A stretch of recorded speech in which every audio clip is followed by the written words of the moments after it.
Bem, então vamos iniciar aqui a nossa aula, tá? Então, boa noite aí para vocês aí que estão entrando aí. Essa aqui, meus irmãos, é a nossa aula 14, tá? E aí nós vamos estudar o capítulo 14 do livro de Apocalipse, tá? Aqui no nosso ITG, Instituto Teológico Graça, aqui da Igreja Evangélica dos Irmãos do Brasil. Ok? Bem, como você já sabe, a gente precisa, antes de entrar no capítulo, sempre dar uma pincelada assim na nossa escatologia, né? Escatologia, você sabe que é a parte da teologia que estuda as coisas futuras, tá? E aí você já sabe também que cada grupo, cada igreja, cada denominação tem a sua escatologia.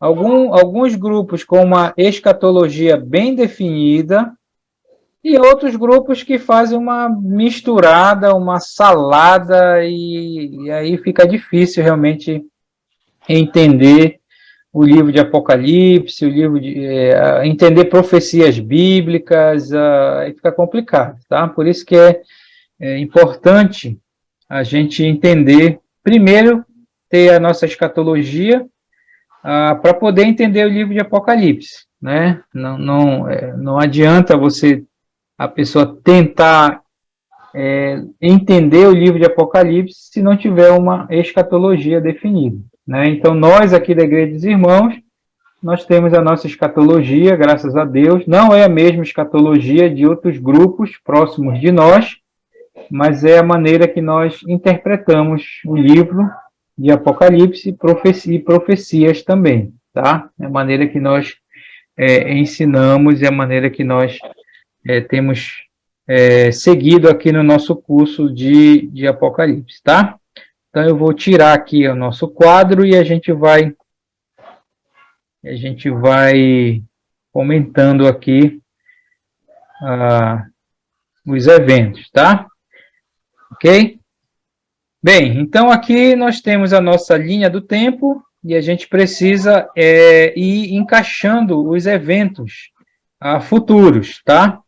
E dentro desses eventos a gente nos localizarmos em relação ao livro de Apocalipse, principalmente ao capítulo que nós vamos estudar, tá? Então, quando a gente está dentro do capítulo, a gente precisa lembrar desse quadro e na mente, assim, a gente saber onde é que nós estamos, tá? Então, olha só, aqui dentro dessa linha, hoje nós estamos na chamada época da igreja, tá? Então, quando nós lemos no livro de Apocalipse, isso diz respeito ao capítulo 1 até o capítulo 3, tá? Então, a chamada época da igreja. O que é a época da igreja? É o período da igreja. A igreja começou em Atos 2, com a vinda do Espírito Santo, e tem esse tempo, né, que vai terminar com o arrebatamento, que nós sabemos, tá? Quando nós lemos o livro de Apocalipse, no capítulo 2 e capítulo 3, nós olhamos lá mensagem às igrejas, às 7 igrejas, Éfeso, Esmirna, Pérgamo, Tiatira, Sardes, Filadélfia e Laodiceia. É aí que nós estamos hoje. Então, dentro do livro de Apocalipse, hoje, agora, essa noite, enquanto a gente está dando essa aula, a gente está ali no capítulo 2 e capítulo 3, que é o tempo da igreja, mensagem às igrejas. Capítulo 1 é o passado, é as coisas que viste, lá do versículo 19, né? Já aconteceu, é o passado, foi a visão que João teve de Jesus na ilha de Pátimos. Capítulo 2 e capítulo 3 é o presente, é a nossa época, é a época da igreja. Então, se você quer pregar, estudar o livro de Apocalipse e aplicar para a nossa época, tá? Algo direto assim, é a mensagem às igrejas, ok? Então, quando nós falamos que estamos na época da igreja, isso já define uma linha teológica que nós seguimos, que é o chamado dispensacionalismo, tá? Nós seguimos a linha dispensacionalista, tá? Em que entendemos que Deus, ele dividiu a história da humanidade em épocas, pelo menos 7 épocas que nós estudamos. Então, hoje nós estamos na época da igreja, a penúltima dispensação, tá? Então, Deus, ele tem uma forma de tratar dentro dessa época, isso que a gente precisa entender, tá? E é diferente de outras épocas aí, mas enfim. Então, a época da igreja, ela vai terminar com o próximo evento escatológico, tá? Próximo evento escatológico, ou a próxima profecia a se cumprir, que é o arrebatamento, tá? Então, não há sinais para o arrebatamento ele pode acontecer a qualquer momento, tá? Pode ser daqui a 1 ano, 2 anos, 1000 anos, 1 minuto, 1 segundo, essa noite, amanhã de manhã. Não há nada que está impedindo o arrebatamento. Nada mesmo, tá? Então, é o próximo evento dentro da escatologia que deve acontecer. Em não acontecendo o arrebatamento, não adianta querer falar que as coisas estão se cumprindo. Tem que ter muito cuidado com isso. Você sabe aquela coisa, olha, as profecias estão se cumprindo, porque a guerra, porque pandemia, porque o Putin, porque o homem querendo ir para Marte, tudo está se cumprindo. Não, cuidado com essas coisas, porque a próxima profecia é o arrebatamento. Então, em não acontecendo o arrebatamento, não adianta, ok? Então, o que é o arrebatamento? É quando Jesus volta para os santos, tá? Jesus vem buscar a sua igreja, ok? Então, é o encontro de Jesus nas nuvens com a sua igreja, tá? Com a sua igreja. Por essa ocasião do arrebatamento, acontece, então, a ressurreição da igreja, tá? Nós, que seguimos a linha dispensacionalista, pré-milenista e tudo mais, nós cremos em pelo menos 3 ou 4 ressurreições. Nem todos os grupos creem assim, né? Então, essa aqui é a primeira que nós cremos, é quando a igreja vai ser ressuscitada. Paulo falou em Tessalonicenses 4, né? Por ocasião do arrebatamento, os mortos em Cristo, ou seja, que fazem parte da igreja, vão ressuscitar primeiro que aqueles que estão vivos, por ocasião do arrebatamento.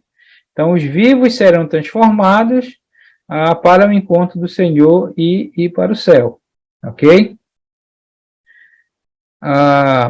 Em acontecendo o arrebatamento, depois que aconteceu o arrebatamento, aí sim as profecias começam a se cumprir. E uma delas é a chamada tribulação. Então, a tribulação, onde é que está a tribulação em Apocalipse? A partir do capítulo 4, especialmente do capítulo 6, até o capítulo 18. Então, tudo que estiver dentro desse período, desses capítulos aqui, em Apocalipse, nós estamos falando desse período da tribulação, né? Qual é o capítulo que nós vamos estudar hoje? 14. É o capítulo 14. 14, né? Então, o capítulo 14, ele está dentro desse período. Então, o capítulo 14, ele ainda vai falar do tempo da tribulação, tá? Tempo da tribulação. Então, quando a gente estiver vendo o capítulo 14, vai estar dentro desse tempo aqui, ok? E detalhe também, alguns capítulos são capítulos que explicam algo da tribulação. Então, tem os capítulos que vão falando os eventos, as coisas que vão acontecer na tribulação, e tem os capítulos que explicam algum aspecto da tribulação. Então, a gente tem que ter esse entendimento para a gente entender, porque parece que a coisa fica confusa. Uma hora está falando uma coisa lá da frente, outra hora está falando aqui para trás. Então, tem que ter cuidado. Não é cronológico os capítulos, tá? Então, a gente tem que entender, tá? Então, esse tempo da tribulação. A tribulação nós sabemos que é um período de 7 anos, né? Divididos em 3 anos e meio iniciais, 3 anos e meio finais. Da onde é que vem esse negócio de 7 anos? Isso vem lá da profecia das 70 semanas de Daniel, lá em Daniel capítulo 9, quando ele disse que 70 semanas estão determinadas sobre o teu povo e tua santa cidade, ou seja, para Israel, né? E aí, quando a gente estuda as 70 semanas, nós sabemos que 69 semanas já foram cumpridas, até Cristo. Então, está faltando uma semana, que é uma semana de anos, por isso que é 7 anos, não são 7 dias, mas são 7 anos, tá? Que é a última semana de Daniel. Então, o que é a tribulação? É a última semana de Daniel. E a tribulação, como é a última semana das profecias de Daniel, é um tempo para a purificação da nação de Israel, tá? É por isso que nós somos chamados, seguimos a linha pré-tribulacionista, ou pré-tribulacionismo. O que é o pré-tribulacionismo? Entendemos que a igreja será tirada, arrebatada, antes do tempo da tribulação. Isso quer dizer que a igreja não passa pela tribulação, porque a tribulação não é para a igreja. A tribulação ela tem dois propósitos. Uma, o juízo de Deus sobre o mundo, né? E duas, a purificação, ou como o seu Bill falava, a peneira da nação de Israel para entrar no milênio, tá? Então, isso é coerente aqui com as 70 semanas de Daniel, ok? Então, para nós, aqui nós somos pré-tribulacionistas. A igreja não passa pela tribulação. Nem todos os grupos são pré-tribulacionistas. Tem grupos que jogam a igreja dentro da tribulação, ok? Mas nós não cremos dessa maneira, tá? O que vai acontecer nesse tempo da tribulação, tá? Em relação aos juízos de Deus sobre o mundo, nós temos 3 séries de castigos, né? De juízo. Apocalipse 6, as 7 trombetas, Apocalipse 8 e 9, e as 7 taças, que vamos ver no capítulo 16, tá? Então, veja que, desde o capítulo 9, nós paramos, né, de olhar as coisas, os eventos da tribulação. Por quê? Porque, a partir do capítulo 9, são os capítulos de explicação da tribulação. Então, capítulo 10, que foi o anjo forte lá, né? Capítulo 12, que foi a questão da mulher e o dragão. Capítulo 13, que nós falamos semana passada, que foi a questão do anticristo, o falso profeta, o dragão, a trindade diabólica. E hoje nós vamos ver mais desse período da tribulação aqui. O que vai acontecer aqui? Tá? De forma simbólica aí, tá? Mas falando desse período aqui. Bem, enquanto na Terra os 7 anos está rolando a tribulação, lá no céu, também nos 7 anos, a igreja está comemorando as bodas do Cordeiro. Festa de casamento, na perspectiva judaica, durava 7 dias. Mas não vão ser 7 dias, vão ser 7 anos, tá? Então, enquanto a tribulação está rolando aqui, nós estamos lá nessa festa de casamento, que é a igreja com o noivo, que é Cristo, tá? Participando daquele banquete, que nós vamos estudar mais lá no capítulo 19. Anos, bem rapidinho aqui, o que acontece? é a chamada segunda vinda de Jesus, tá? Jesus volta com os santos. Então, entenda que para nós, dispensacionalistas, tá? Nós cremos na volta de Jesus em duas etapas, ou em duas fases, tá? A primeira no chamado arrebatamento secreto da igreja, ainda que alguns,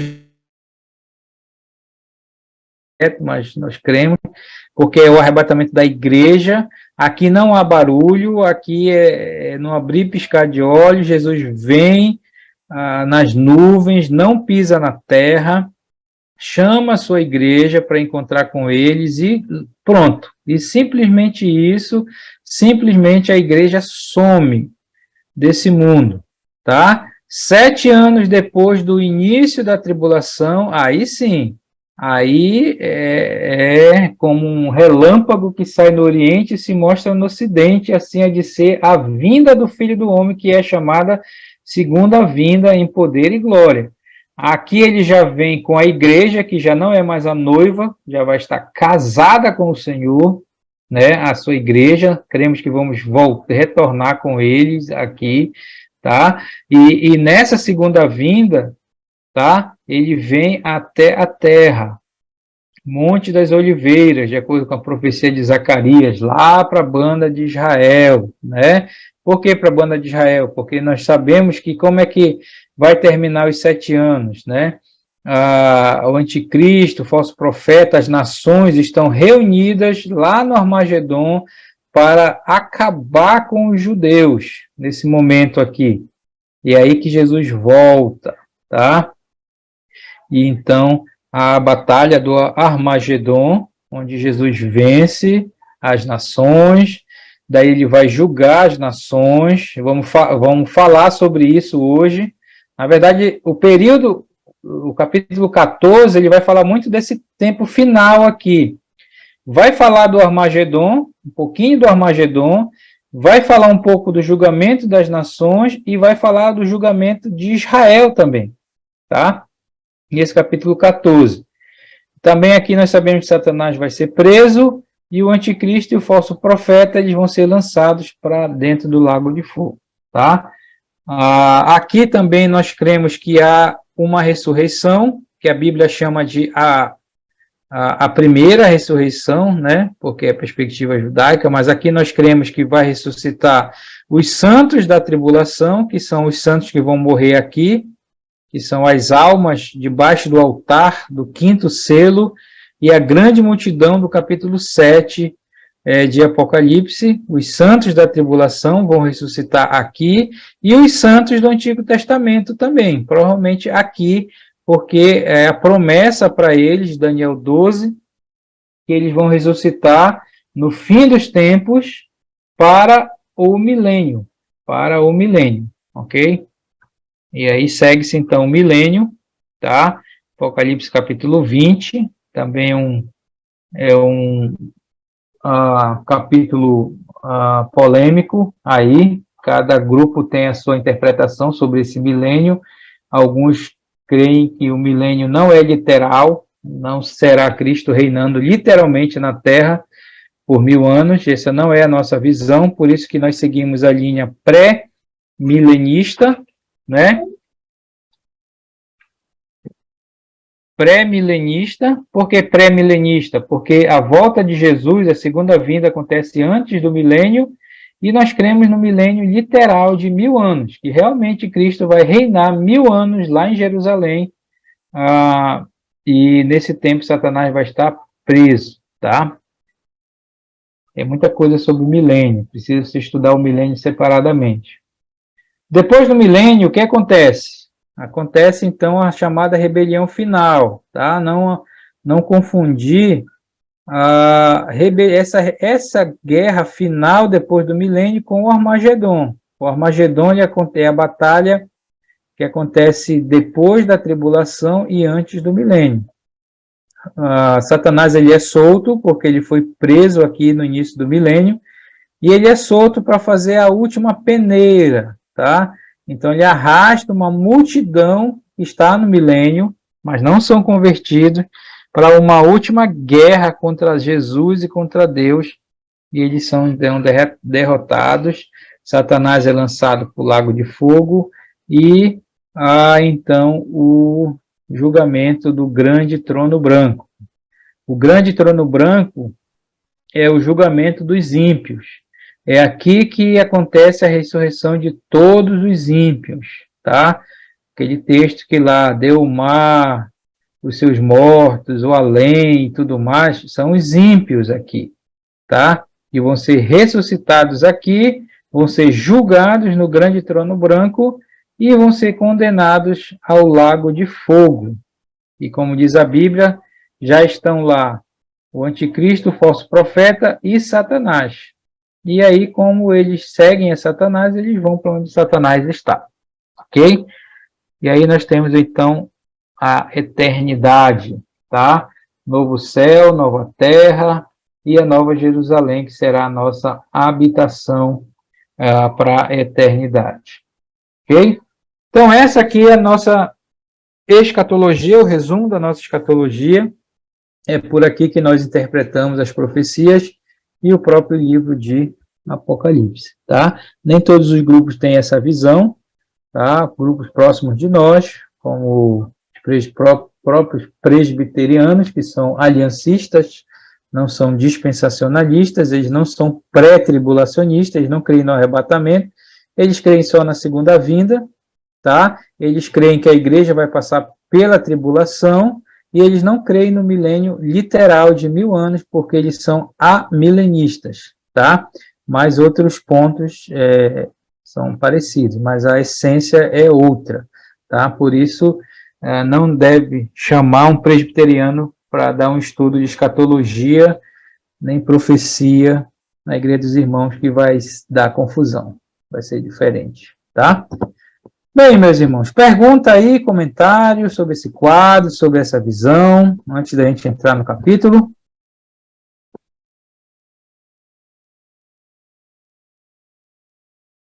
Estão aí? Sim. Foram arrebatados? Não. Foi arrebatado. Estamos aqui. Tá tranquilo? Tranquilo. Tranquilo. Tá joia. Bem, vocês vão enjoar desse quadro, mas a ideia é essa mesmo, tá? Para que quando você ouça uma pregação, estudo, você consiga identificar o que a pessoa está falando, tá? Por exemplo, eu estava ouvindo nossos irmãos presbiterianos, o Hernandes Dias Lopes, o Augusto Nicodemos, e tem o outro Paulo Júnior, tem outros lá, né? Esses grandes homens de Deus, né? Que são, com certeza, são servos de Deus, são convertidos e tudo mais, mas eles não têm a mesma visão nossa de escatologia, né? E aí eu estava ouvindo um estudo do Hernandes Dias Lopes sobre o milênio, né?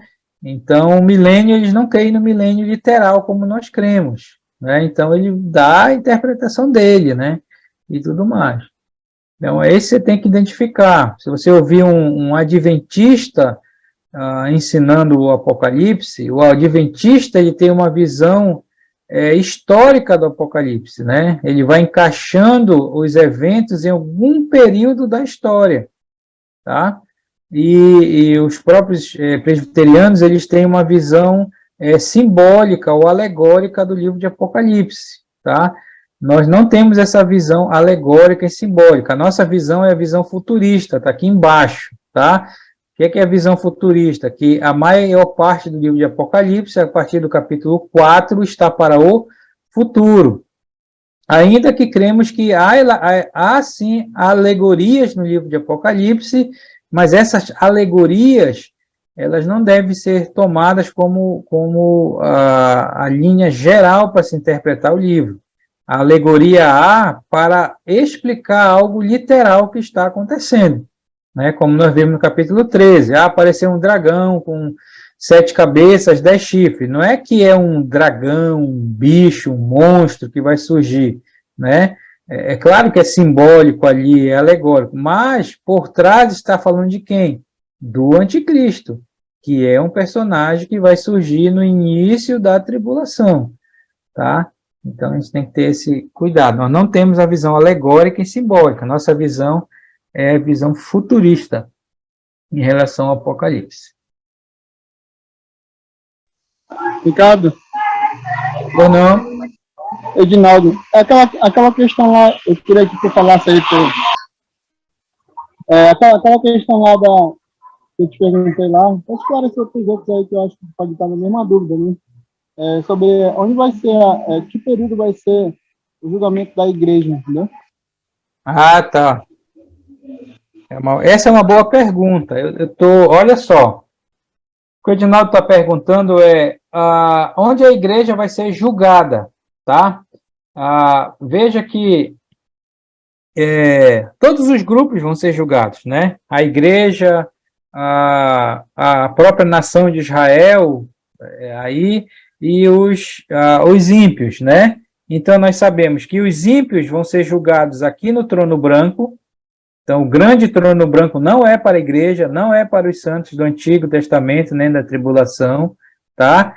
A nação de Israel, ela já vai estar sendo julgada aqui no período da tribulação, tá? Como diz as profecias, sendo espiada o seu pecado para entrar aqui, tá? A igreja, ela é julgada no chamado Tribunal de Cristo, tá? Paulo falou isso em 2 Coríntios, se eu não estou enganado. O Tribunal de Cristo, né? Onde cada um de nós, e 1 Coríntios 3 também, né? Que as nossas obras, elas vão ser testadas pelo fogo, né? Se é madeira, feno, palha, ou se é ouro, prata e pedras preciosas, como Paulo falou lá, né? Então, se for madeira, feno ou palha, o próprio fogo provará, julgará. Então, se você joga madeira, feno, palha no fogo, acaba, né? Mas se você joga ouro, prata ou pedras preciosas no fogo, o fogo purifica ainda mais, né? Então, esse é o julgamento da igreja, no Tribunal de Cristo. A pergunta é, onde vai ser esse julgamento, né? Olha, eu creio que esse julgamento, ele tem que ser nesse momento aqui do arrebatamento. Algum momento aqui, tá? Porque, ou aqui no momento do arrebatamento, aí você diz, mas vai dar para julgar todo mundo nesse tempo? Olha, o tempo pertence a Deus aqui, né? Porque aqui nós temos as bodas do Cordeiro, de repente pode ser aqui, né? Porque aqui a gente já volta com Jesus, tá? Alguém disse, não, pode ser no milênio também, né? Enquanto a gente estiver no milênio, vão ser julgados. Bem, não sei. Eu creio mais que seria por essa ocasião do arrebatamento, quando nós formos redimidos e recebermos as nossas coroas. Até porque, quando a gente olha lá os 24 anciãos, que segundo a nossa interpretação é a igreja, são representantes da igreja, eles já estão com as suas coroas na cabeça, né? Você lembra a cena que eles depositam a coroa, né? Então, eu creio que seria por ocasião do arrebatamento. E aquela cena no céu, no capítulo 4, capítulo 5, eles já estão com as coroas na cabeça, tá? Que eles até depois reconhecem que eles não são dignos de ter aquilo e eles depositam aos pés do Senhor, né, e tudo mais. Bem, eu creio assim, né? Não sei se tem outra opinião, outra interpretação aí. Ricardo, Ou não? eu penso que essa é uma forma que eu creio também. Eu creio que seria antes até da ceia, das bordas. Como eu creio também, né? Sim, antes da festa de casamento. É interessante essa questão da festa de casamento, né? Quem é que vai estar casando? A igreja de Cristo. A igreja de Cristo. Nós somos quem? A noiva. A noiva. Nós somos convidados para as bodas do Cordeiro? Eita, estamos. Você já viu Quando olharmos lá, naquele versículo, bem-aventurados os que são chamados para as bodas. A noiva é convidada numa festa de casamento? Ela é convidada, ela recebe um convite num casamento? Eu creio que ela é a convidada especial, no caso, né? Ela é especial. Pois é, mas ela é convidada?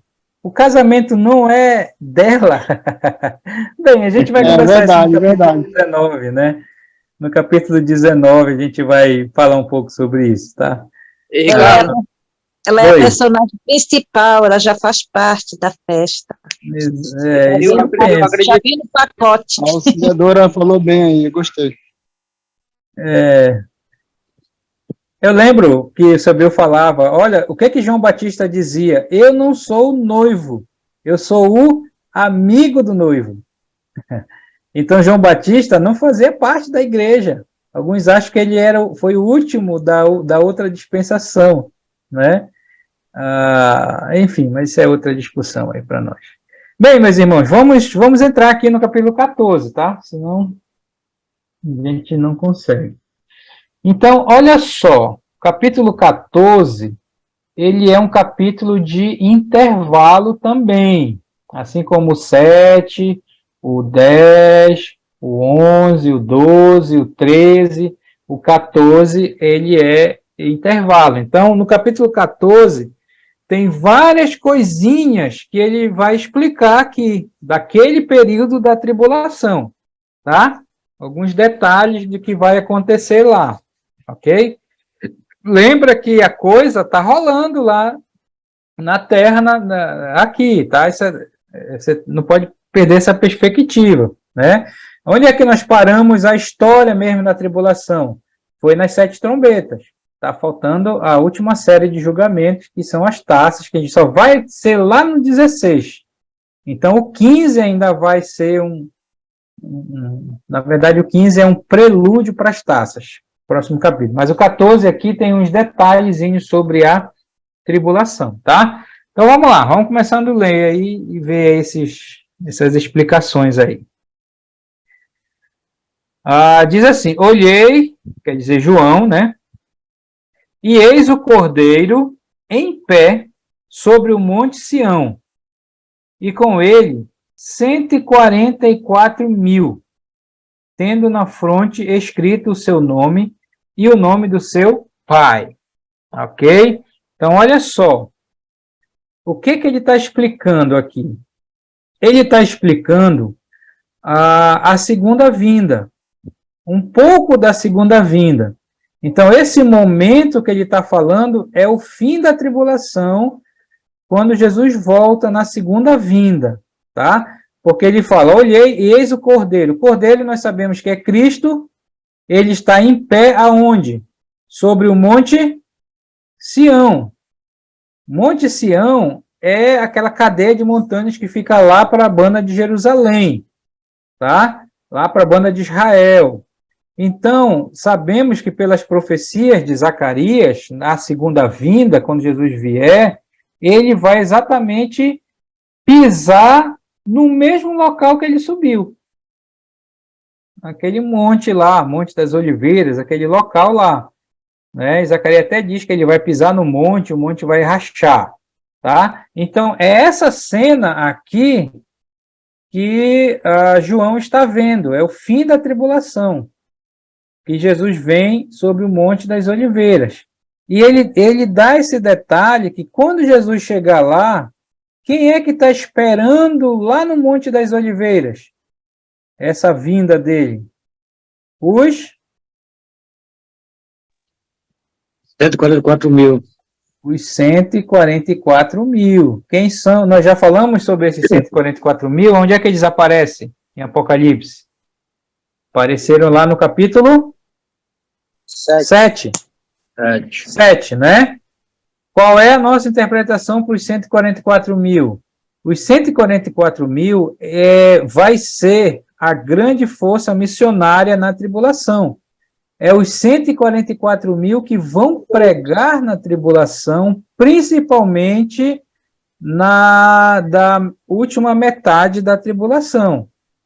tá? Cremos que eles vão se converter com a pregação das duas testemunhas, que vão surgir no início da tribulação, e que vão pregar até o meio da tribulação, que é o ministério deles até o meio da tribulação, depois eles vão ser mortos e ir para o céu, né? E os 144 mil, eles vão continuar o ministério de pregação. Agora, aquele vai ser um período de juízo de Deus, muita coisa vai estar acontecendo, catástrofes naturais vão estar acontecendo, né? Sem contar a perseguição do anticristo, mas esses 144 mil, eles recebem o selo de Deus na sua fronte, e esse selo é para proteção deles na época da tribulação.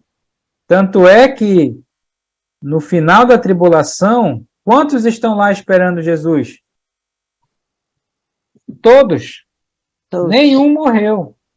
144 mil iniciou, 144 mil que vão estar lá no final, né? Então, eles são protegidos e eles vão pregar, né? Tendo na fronte escrito o seu nome, quer dizer, o nome do Cordeiro e o nome do seu pai, nome de Deus Pai, quer dizer, eles são de Cristo, tá? Esses aqui são judeus, tá? Não é de outra tribo, são judeus, 12 mil de cada tribo.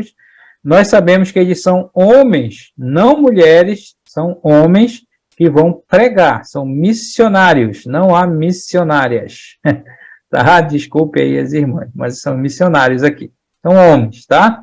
Que vão pregar, não são os TJ, os Testemunhos de Jeová, que eles falam que são eles, os 144 mil, tá? São judeus, são homens. Inclusive aqui nesse mesmo capítulo vai falar isso aqui, tá? Versículo 2. Versículo 2, João diz assim, ouvi uma voz, então ele ouve essa voz, e essa voz, ela é de onde? É uma voz do céu, né? Do céu. Estou procurando o meu mouse aqui, tá, apareceu. É uma voz do céu, aí ele diz que essa voz é como voz de muitas águas, por isso que eu coloquei a água aqui, né? E como voz de grande trovão. Você já viu água, a voz de muitas águas, como é? Forte, né? Dá medo, trovão também, né? Mas ele falou também que também essa voz que ouvira era como de arpistas quando tangem a sua harpa. Achei interessante, né? Porque essa voz que ele vai descrever, e vamos já ver o que é essa... não diz de quem é essa voz, se é dos anjos, se é daquele povo que está lá no céu, né? Ele só disse que foi uma voz que ele ouviu, mas era uma voz forte, com autoridade, como de muitas águas, como de trovão, mas também era uma voz serena, que trazia paz, porque ele falou que essa questão do arpista, quando tange a sua harpa, né? Como alguém disse, no céu não vai ter guitarra nem bateria, parece que vai ter só harpa lá, né? Enfim, não, isso aí é forçar o texto. Bem, e o que era? Parece que essa voz, né, vai estar cantando um cântico. Diz que entoavam novo cântico. Há uma questão aqui, se quem está cantando é a voz ou é os 144 mil. Eu entendo que é a voz lá no céu que vai cantar esse novo cântico diante do trono. Então veja a cena. Jesus está voltando na segunda vinda, os 144 mil estão lá no pé do Monte Sião esperando, e há então essa voz desse novo cântico no céu. Tá? Por que que é lá? Porque diz que é diante do trono, diante dos 4 seres viventes. Lembra dos 4 seres viventes? Lá do capítulo 5, 4 e 5, né? A cabeça de leão, águia, cordeiro e cabeça de homem, né? Esses seres alados, talvez uma classe de anjos, né? E foi o mesmo que Ezequiel viu também quando ele foi lá, né? antes. Então, isso, para nós, representa a criação de Deus, né? Toda a criação de Deus está aqui representada nesses 4 seres viventes. Quem mais? E dos anciãos, né? Os anciãos são os 24 anciãos, e segundo a nossa interpretação, é a igreja. São os representantes da igreja, que está lá sentado nesses 24 tronos, tá? Então, essa voz que está entoando esse novo cântico está cantando diante dos viventes, dos anciãos. Aí tem um detalhe que diz aqui, e ninguém pôde aprender o cântico, senão quem? Os 144 mil que foram comprados da terra. Quer dizer, esse cântico, ninguém vai poder aprender, como diz aqui, senão os 144 mil. Tá? Bem, a gente podia falar várias coisas em relação a isso. Por que que eles não podem aprender? Como é que é isso? É uma outra linguagem, né? Mas a grande questão que eu vejo é porque esse cântico, ele vai estar falando de uma realidade que é só dos 144 mil. Quer dizer, é uma música que eles vão cantar que vai contar a experiência dos 144 mil. Os 144 mil, eles têm uma experiência única na tribulação. Entendeu? Essa questão de música aí. Mas só eles vão aprender, porque é sobre eles, diz respeito a eles. Aí ele fala, versículo 4, são estes, quer dizer, os 144 mil, os que não se macularam com mulheres, porque são castos, quer dizer, eles são virgens, eles não casaram, né? Aí, esses judeus, ok? Por isso que são homens, diz que eles são os seguidores do Cordeiro, por onde quer que vá, então, eles vão acompanhar Jesus na segunda vinda e entrar no milênio. Diz que eles são os que foram redimidos dentre os homens, tá? Quer dizer, eles vão ser salvos depois do arrebatamento, ok? Foram redimidos dentre os homens, e diz que eles também são primícias para Deus e para o Cordeiro. Você sabe que essa questão de primícias aqui não é simplesmente a questão de ser os primeiros, né? Os primeiros frutos, mas os melhores também, né? Então, alguns concordam que ele está falando que os 144 mil vão ser os primeiros a entrar no milênio. Então, os melhores de Deus, melhores frutos de Deus na tribulação, né? Aí, versículo 5. E diz que não se achou mentira na sua boca. Quer dizer, como eles são pregadores na tribulação, eles vão pregar a verdade. E a verdade vai ser uma verdade que o mundo não vai aceitar, mas eles não vão mentir. É diferente de muitos pregadores hoje, né? Que pregam prosperidade, né? Ou como Jeremias, que pregava o que ia acontecer, né? O profeta Jeremias, né? Não achou mentira na boca deles. E eles não têm mácula, ok? Eles não têm mácula, não é que eles não têm pecado, né? Mas eles são redimidos, ok? Então, esses primeiros... Oi, pois não? Eu queria fazer uma pergunta aí na questão do versículo 4. São estes os que não se macularam com mulheres, mas ele está falando literalmente, no sentido físico, ou na questão do anticristo? Me explica melhor um pouquinho aí, que eu não... Não, eu creio que é físico mesmo, né? É a questão que eles não casaram, eles não tinham esposas, eles eram virgens, né? A ideia de castos é que eles eram virgens, né? Aí, esses 144 mil que vão estar por lá. Então, eles são dedicados, né? Ao Senhor mesmo lá. Então, eu creio que é literal mesmo. Ok, beleza. Tá?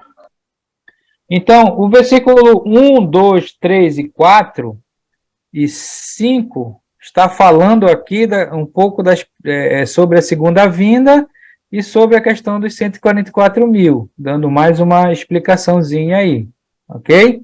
Esse seria um tópico aqui do 14. Agora, o versículo 6 e 7 está falando de uma outra situação aí na tribulação, que é essa questão desse anjo aqui, né? Porque ele diz assim, olha, vi outro anjo voando pelo meio do céu, e o céu aqui não é o trono de Deus, mas o céu lá na tribulação, tendo um evangelho eterno para pregar aos que assentam sobre a terra. Sobre a terra é a tribulação, tá? Nunca perca essa perspectiva, é a perspectiva futurista, tá? E cada nação e tribo, e língua e povo. Então, João fala que vai aparecer esse anjo com esse evangelho eterno para pregar. Tem muita coisa sobre isso. O que é esse evangelho eterno? É um outro evangelho? É uma coisa diferente? E tudo mais? Não, o evangelho é o mesmo evangelho. É o mesmo evangelho, as boas novas de Jesus, né? Que foi pregado no Antigo Testamento, no Novo Testamento, é o que vai ser pregado na tribulação, é o que vai ser pregado no milênio, em todo canto, né? É o evangelho eterno, não é nada diferente, né? Como Paulo disse lá para os Gálatas, se eu não me engano, né? Se alguém vem e prega um outro evangelho, seja anátema, né? Então é o mesmo evangelho. Só que a diferença aqui é que hoje, quem prega aí o evangelho eterno? Quem é que tem a responsabilidade de pregar nessa dispensação o evangelho? Na igreja. É a igreja. É anjo que tem que pregar hoje? Não. Não. Anjo não é para pregar hoje o evangelho, é a igreja.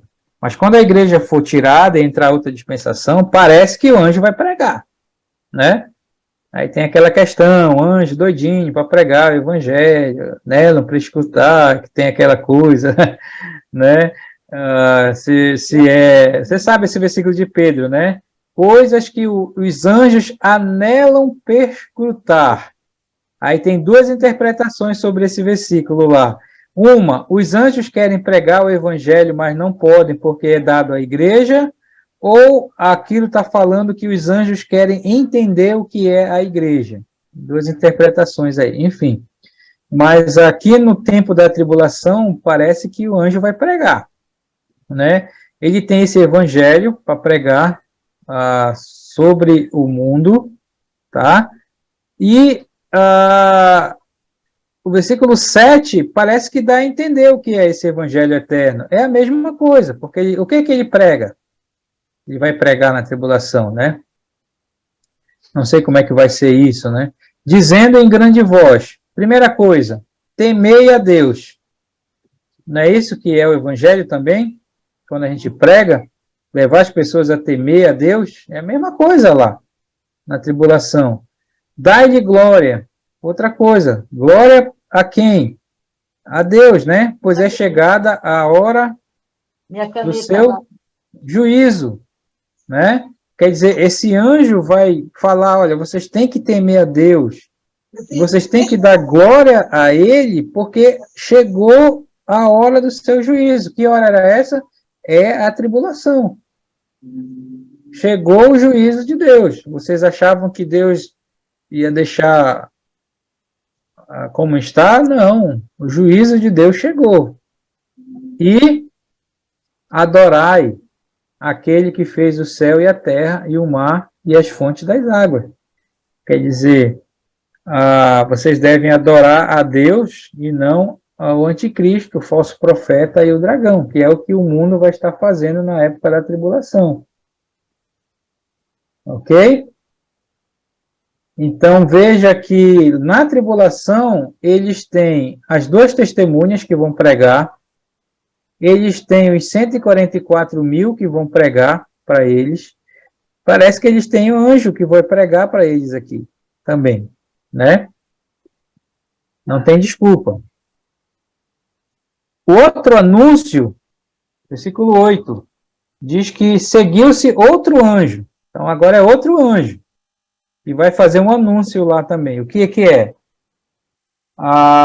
Seguiu-se outro anjo, o segundo, dizendo: caiu a grande Babilônia, que tem dado a beber a todas as nações do vinho da fúria da sua prostituição.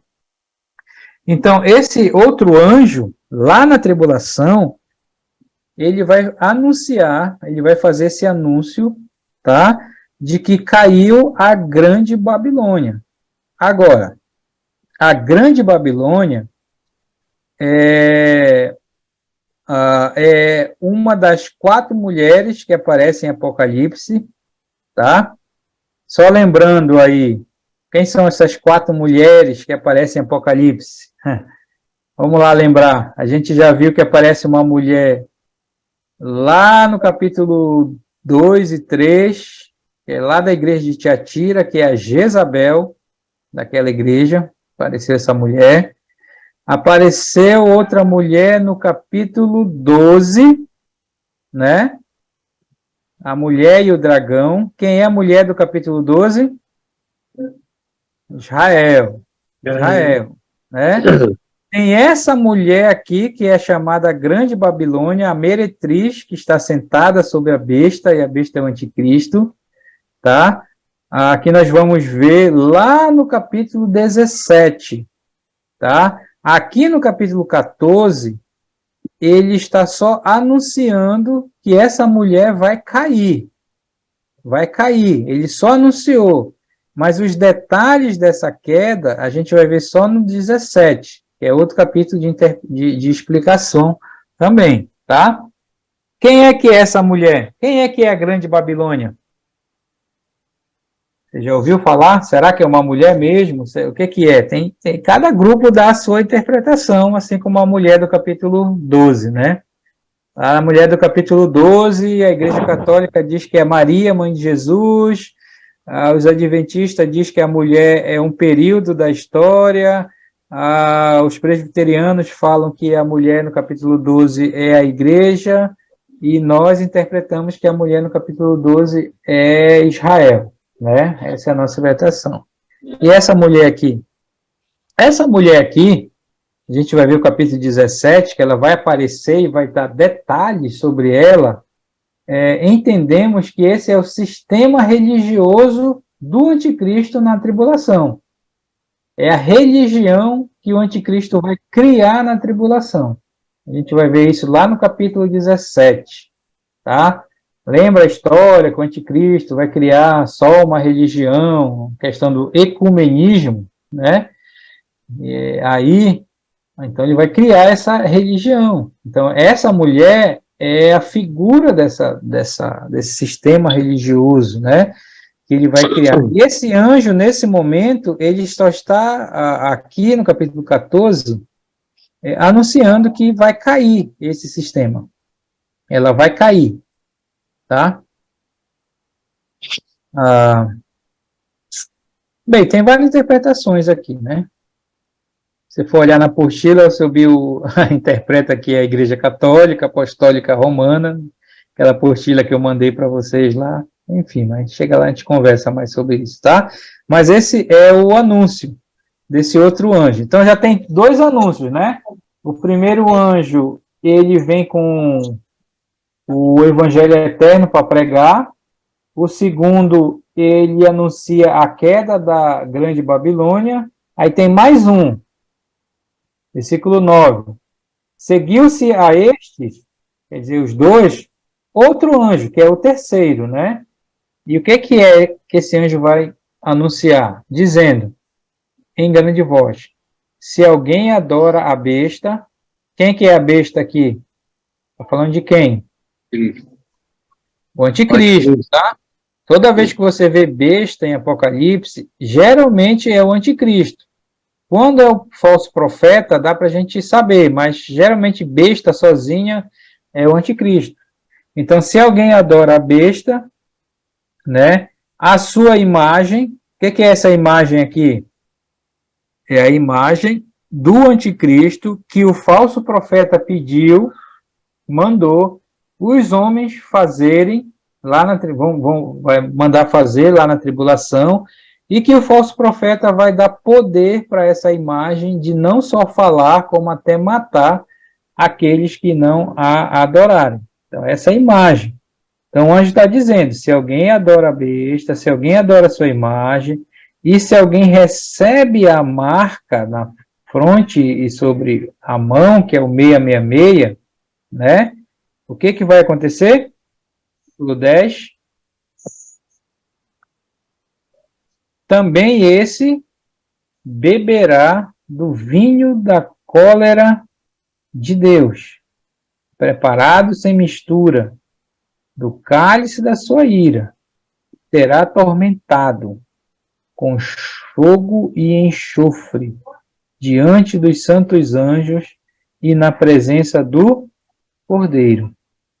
Ou seja, o anjo está anunciando que quem adora a besta, adora a imagem, recebe a marca, vai receber a ira de Deus sobre ele, né?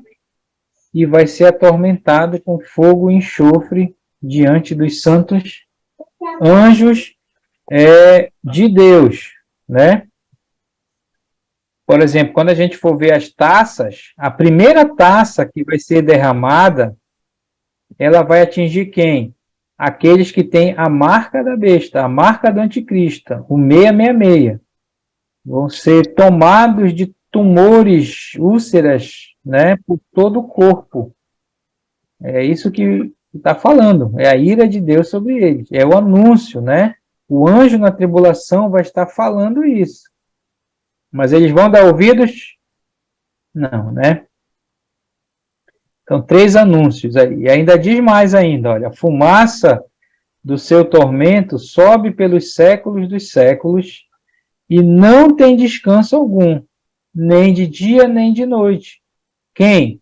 Os adoradores da besta, do anticristo, da sua imagem, e quem recebe a marca do seu nome. Ele está falando daqueles na tribulação que vão adorar o anticristo, receber a marca e adorar a imagem. Esses vão sofrer por toda a eternidade, né? O tormento pelos séculos dos séculos, não tem descanso. Olha aí. Então, a doutrina do sono da alma, da aniquilação da alma, que os adventistas pregam, os testemunhos de Jeová, e quando morre, dorme, fica dormindo, aqui já cai por terra, né? Ele diz, não tem descanso por toda a eternidade, de dia e de noite. Eles lá. Terrível, né? Mas, versículo 12, ele disse, aqui está a perseverança dos santos. Quem são esses santos aqui? Esses santos são os santos da tribulação que ele está falando, tá? Não perde aqui o contexto, tá? Ele está falando lá da tribulação, tá? Aqui está a perseverança dos santos da tribulação. Ele até diz, olha, os que guardam os mandamentos de Deus e a fé em Jesus. Versículo 13. Esse é um versículo também. Veja, me diga como você interpreta. É um versículo que a gente usa muito também, tá? E diz assim, olha, então ouvi uma voz do céu, não diz de quem é, mas é lá do céu, dizendo, escreve, quer dizer, dizendo para João, escreve, João, bem-aventurados quem? Os mortos, que desde agora morrem no Senhor. Sim, diz o Espírito, que é o Espírito Santo aqui, né? Para que descansem das suas fadigas, pois as suas obras os acompanhem. Primeira coisa aqui, bem-aventurados. Essa, se eu não me engano, é a segunda bem-aventurança, tá? Quantas bem-aventuranças tem Apocalipse? Quando eu pergunto quantas, só tem que vir um número na sua cabeça, né? 7. 7, né? 7 estrelas, 7 igrejas, 7 taças, 7 trombetas, 7 selos, 7 vozes do trovão e 7 bem-aventuranças. Tem 7 bem-aventuranças no Apocalipse. Essa aqui é a segunda, né? A primeira foi lá do capítulo 1, né? Bem-aventurados que ouvem, os que guardam, né? A profecia do livro, né? E aqui está dizendo que bem-aventurado quem são? São os mortos que desde agora morrem no Senhor. Quem são esses mortos que ele está falando? E da grande tribulação, os santos. É o que eu entendo também, né? Ele está falando bem, feliz é aquele que morre logo, né? Que morre logo, ali na tribulação. Eu sei que a gente usa esse versículo quando morre um irmão, né?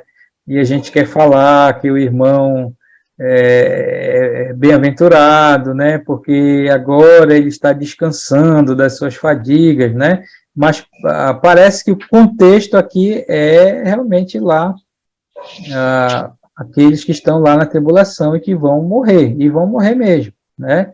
Agora, olha o contraste, esses que vão morrer, além de eles serem bem-aventurados, diz que eles vão descansar das suas fadigas. Que fadigas são essas? Fadigas da vida? Fadigas do dia a dia?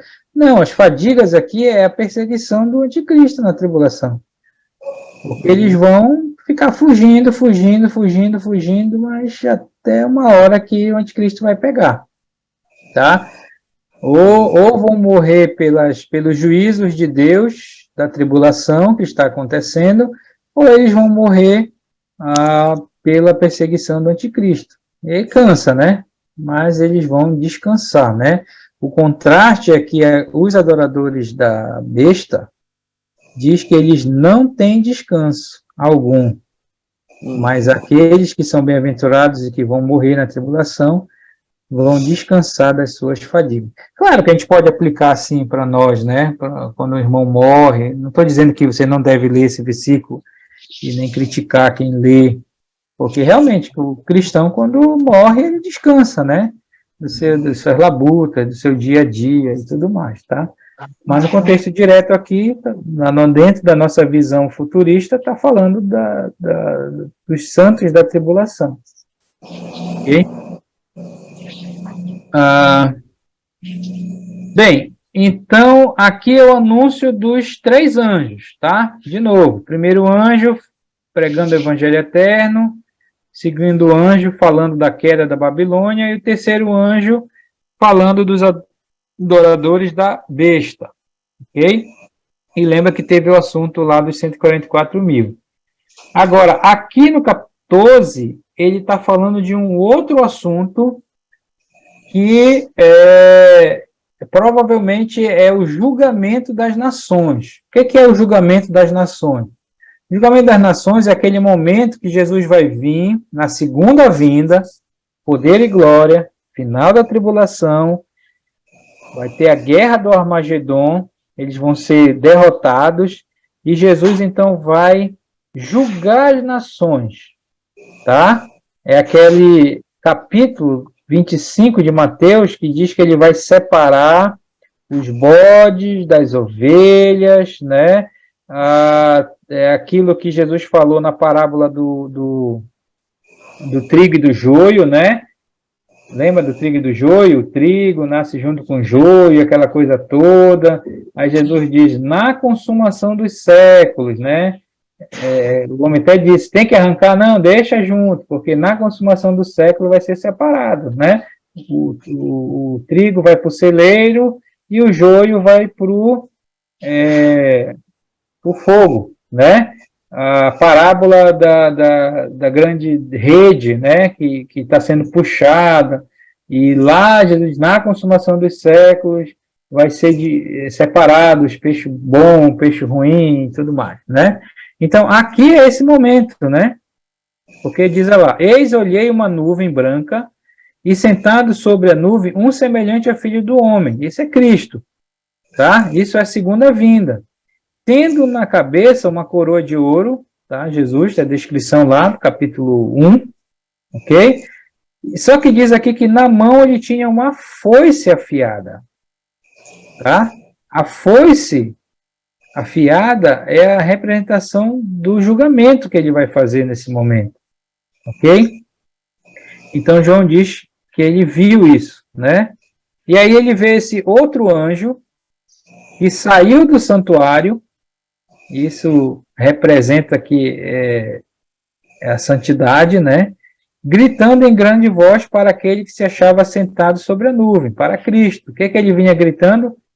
Toma a tua foice e ceifa, pois chegou a hora de ceifar, visto que a seara da terra já amadureceu, já está no tempo, né? Então eu vejo aqui que ele está falando do julgamento das nações, aquele momento que Jesus vai vir e vai julgar ali as nações, antes do milênio, depois da tribulação, ok? E aí fala, né? E aquele que estava sentado sobre a nuvem passou a sua foice sobre a terra, e a terra foi ceifada. Aquele momento final. Alguns dizem, não, isso está se referindo a todo o período da tribulação. Tanto faz, é um período pequeno, né? Mas eu vejo mais o fim dali da tribulação, quando ele vier e julgar ali as nações. Ok? E o 17 é um outro assunto, tá? Porque aqui é o julgamento das nações, as nações ímpias. Mas nós sabemos que também Israel vai ser julgado, ok? Israel vai ser julgado. Aliás, a tribulação é para espiar Israel, não digo espiar, não é de olhar, né? De purificar, né? Israel, porque Israel precisa ser purificada para entrar no reino, né? E aí, versículo 17 diz assim: então saiu do santuário, que se encontra no céu, outro anjo, tendo ele mesmo também uma foice. Então veja bem, esse primeiro aqui, essa cena, era Jesus que tinha a foice afiada. Ele ceifou a terra, ok? Agora é um outro anjo que sai do santuário, tá? A ideia de sair do santuário é a ideia de santidade, de novo, tá? E esse anjo, ele mesmo tem agora uma foice. E o que ele vai fazer? Versículo 18. Saiu do altar outro anjo. Então, agora é anjo para tudo que é lado aqui agora, né? E aí diz que esse anjo que saiu do altar é aquele que tem autoridade sobre o fogo, né? É interessante que em Apocalipse tem o anjo que tem autoridade sobre o fogo e tem o anjo das águas, que a gente vai ver no próximo capítulo, né? Então, esse anjo que tem autoridade sobre o fogo, que sai do altar, ele vai falar com o anjo que tem a foice, olha. E falou em grande voz ao que tinha a foice afiada, dizendo: toma a tua foice afiada e ajunta o quê? Os cachos da videira da terra, porquanto as suas uvas estão amadurecidas. Nós sabemos que Israel é chamada de videira, ok? Então eu concordo que aqui está falando do julgamento de Israel nesse momento também. Porque não só as nações vão ser julgadas, mas a própria nação de Israel. Você lê, qual foi aquele versículo lá de Zacarias? Zacarias 13, 8, se eu não estou enganado, né? Diz que no final da tribulação, 1/3 só de Israel vai ser salvo. 2/3 vão ser mortos. Esses 2/3 são os falsos judeus, né? Mas esse 1/3 que ele falou lá, que é a mulher quando foge para o deserto, do capítulo 12, né? Vão ser preservados. Então é esse julgamento aqui que está falando, ok? Da nação de Israel ali também. Então o anjo passou a sua foice na terra e vindimou quem? A videira, Israel, da terra, e lançou-a aonde? No lagar da cólera de Deus. Você sabe que é lagar, né? Lagar é aquele tanque, né? E se pisa as uvas para fazer o suco, né? Mas aqui está se referindo o quê? É a ideia de que Deus vai punir, né? A cólera de Deus, né? E aí o versículo 20 diz que e o lagar foi pisado fora da cidade, está falando de Jerusalém aqui, né? E correu sangue, olha só, então não era uva, era gente mesmo, né? Que vai morrer, judeus que vão morrer, né? Ali.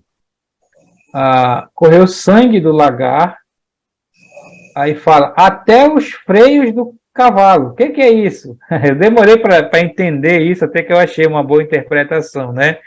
O freio do cavalo é isso aqui, né? Que puxa, né? Botei um desenho de cavalo aqui, né? Então diz que o sangue que vai correr é até os freios do cavalo. Quer dizer, eu vi lá que é mais ou menos do freio do cavalo até pro chão dá 1,5 metro. O cavalo é alto, né? Então, imagina que a profundidade de sangue vai ser 1,5 metro de sangue. Aí ele disse, numa extensão de 1.600 estádios. Isso aqui é 300 quilômetros. Então, ele está falando que esse julgamento aqui dos judeus da nação de Israel vai ser um banho de sangue mesmo, né? Final da tribulação. E vai correr por 300 quilômetros de sangue, 1,5 metro. Imagina isso, né? Isso é a ceia de Deus que a gente vai ver no capítulo 19, né? Espirra para mim aqui. Lá, tá bom? Então, esse aqui são a nossa interpretação. Então, veja, capítulo 14 tem várias informaçõezinhas sobre esse período da tribulação, tá? Os 144 mil que vão estar esperando Jesus, os anjos, o anjo que vai pregar o evangelho, o anjo que vai anunciar a queda da Babilônia, o anjo que vai dizer o que vai acontecer com os adoradores da besta, né? O julgamento das nações, que é Jesus, quando vem com essa foice afiada, e o julgamento da nação de Israel, que esse anjo vai fazer isso e vai pisar lá, ok? Então, essa é a nossa interpretação aqui do capítulo 14.